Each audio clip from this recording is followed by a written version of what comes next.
ববি হাকিমকে এর মধ্যেই মন্তব্য করতে শোনা গিয়েছে তাপস রায়ের বাড়িতে তল্লাশি হয়েছে, মানে ইডির তল্লাশি নিয়ে। তাতেই ভীষণ ভয় পেয়েছেন তিনি।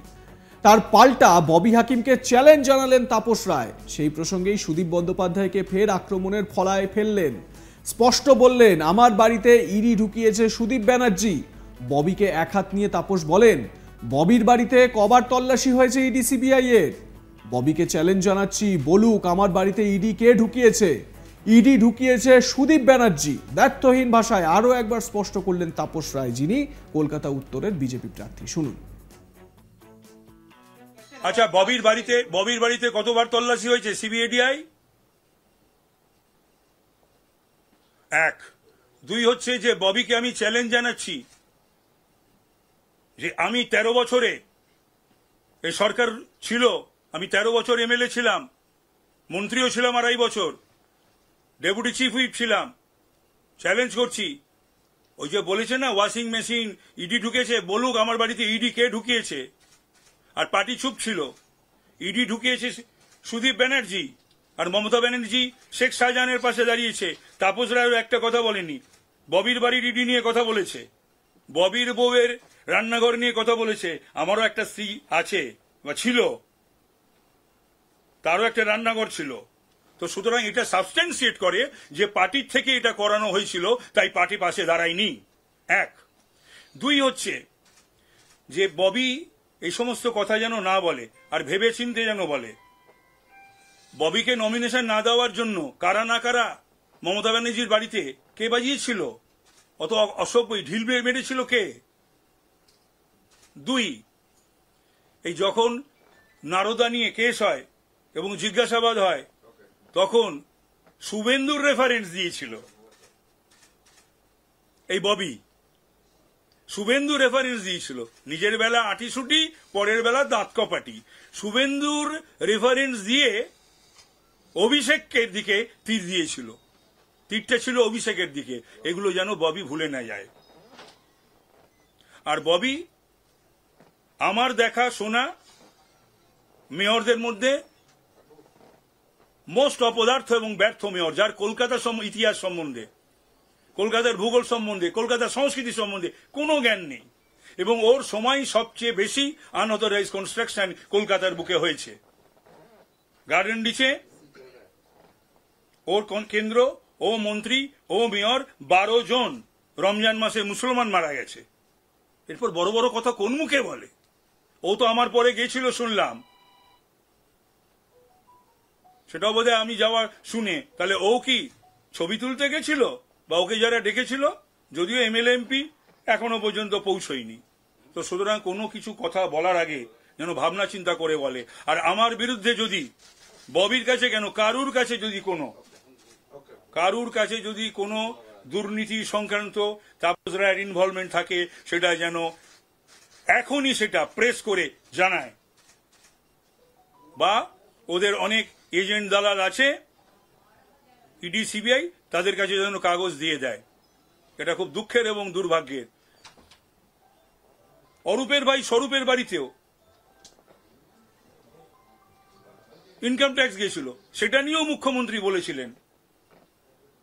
কিন্তু আমি জানি না কোন অজানা কারণে, অজ্ঞাত কারণে মাননীয় মুখ্যমন্ত্রী, তিনি হয়তো জানতেন যে এটা তো দলের তরফ থেকেই করা হয়েছে, আর কি বলবো, তিনি কিন্তু আমার বাড়ির প্রসঙ্গ একবারও তোলেননি, নিজেও একবারও ফোন করে ডাকেননি, বা আমার বাড়িতে কাউকে ফোন করেননি, বা কাউকে পাঠানো নেই। তো সুতরাং এই ঘটনা যদি ঘটতো ববির সঙ্গে, ববি তো এর আগে দুবার তো আমি বললাম যে একবার কারা না কারা বাজিয়েছিল, ঢিল ছুঁড়েছিল মমতা ব্যানার্জির বাড়িতে নমিনেশন না পেয়ে, আর একবার নারদা প্রসঙ্গে শুভেন্দুকে ঢাল করে, শুভেন্দুর বিবৃতিকে ঢাল করে রেফার করে অভিষেকের দিকে তীর ছুঁড়েছিল। তাপস রায়ের সঙ্গে এ বিষয়ে আলাদা করে কথা বলেছেন আমার সহকর্মী সুজয় ঘোষ। সুজয়ের প্রতিবেদনটা ঠিক কি, সুজয় কি জানতে পারলেন তার সঙ্গে কথা বলে, শুনুন সুজয়ের মুখ থেকেই। নিজের বাড়িতে সাংবাদিক বৈঠক করে মেয়র তথা পুরমন্ত্রী ফিরহাদ হাকিমকে কড়া ভাষায় আক্রমণ করলেন উত্তর কলকাতার বিজেপি প্রার্থী তাপস রায়। আজকে ভরা সাংবাদিক বৈঠকে ফিরহাদ হাকিমকে চ্যালেঞ্জ করেছেন তাপস রায়। তিনি বলেছেন যে ফিরহাদ হাকিমের বাড়িতে কতবার ইডি তল্লাশি করেছে, কিন্তু আমার বাড়িতে যে ইডি তল্লাশি করেছে সেটা আমি চ্যালেঞ্জ করছি যে আমার দলের লোকই তার বাড়িতে ইডি পাঠিয়েছে। এই ধরনের মন্তব্য করেছেন তাপস রায়। তাপস রায়ের স্পষ্ট বক্তব্য যে সুদীপ বন্দ্যোপাধ্যায়ের ইশারাতেই তার বাড়িতে ইডির তল্লাশি হয়েছে।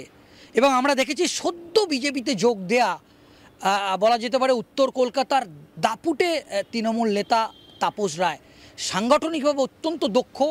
আমরা জানি বরানগরের 3 বারের বিধায়ক তাপস রায় এবং মুখ্যমন্ত্রী মমতা বন্দ্যোপাধ্যায় এবং অভিষেক বন্দ্যোপাধ্যায়ের অত্যন্ত ঘনিষ্ঠ এই তাপস রায়। কিন্তু আজকে একটা তাল কাটলো, তিনি বড়বাজারের একটি জায়গাতে আগুন লেগে গিয়েছিল, সেখানে তিনি সবার আগে পৌঁছে গিয়েছিলেন এবং সেখানে পৌঁছে যাবার পর তাকে আক্রমণ করেছে স্থানীয় তৃণমূল নেতা এবং ফিরহাদ হাকিমও এই বিষয়ে তাকে একটা কড়া ভাষায় আক্রমণ করেছেন।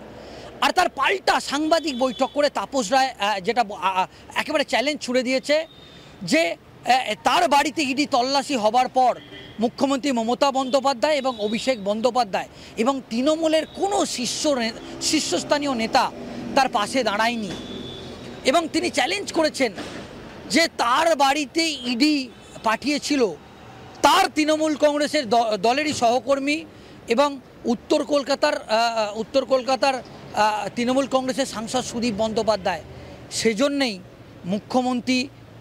মুখ্যমন্ত্রী সেজন্যে কোনো মন্তব্য করেনি বা মুখ্যমন্ত্রী তাপস রায়ের পাশে দাঁড়ায়নি। তিনি আক্ষেপ করেছিলেন, আমরা দেখেছি যেদিনকে তিনি দল ছেড়েছিলেন সেদিনকেও তিনি তাপস রায় এই মন্তব্য করেছিলেন যে মুখ্যমন্ত্রী তার পাশে দাঁড়ায়নি, তার পরিবারকে একটা ফোন করেননি। তো এটাই তার ক্ষোভ। এবং আজকে সাংবাদিক বৈঠক করে তিনি কিন্তু ফিরহাদ হাকিমকে পাল্টা চ্যালেঞ্জ ছুড়ে দিয়েছেন। কারণ আজকে ফিরহাদ হাকিমও তাপস রায়কে কটাক্ষ করেছিলেন এবং সূত্রের খবরে যেটা আমরা জানতে পাচ্ছি আজকে তাপস রায় তিনি সুদীপ বন্দ্যোপাধ্যায়কে যেরকমভাবে আক্রমণ করেছেন চাঁচাছোলা ভাষায়, ঠিক সেইভাবেই ফিরহাদ হাকিমকেও তিনি আক্রমণ করেছেন। তিনি আজকে সাংবাদিক বৈঠক করে মন্তব্য করেছেন যে মুখ্যমন্ত্রী মমতা বন্দ্যোপাধ্যায়ের বাড়িতে ঢিল ছুঁড়েছিলেন এই ফিরহাদ হাকিম, এই ধরনের মন্তব্য করেছেন। একটা সময় যখন তাকে নমিনেশন দেয়া হয়নি, তার বদলে প্রয়াত তাপস রায়কে প্রার্থী করা হয়েছিল। এই ফিরহাদ হাকিম তিনি মুখ্যমন্ত্রী বাড়িতে ঢিল ছুঁড়েছিলেন, এই ধরনের বিস্ফোরক মন্তব্য করেছিলেন। এবং তাপস দেখতে থাকুন আজ তাক বাংলা, সাবস্ক্রাইব করুন চ্যানেলটি।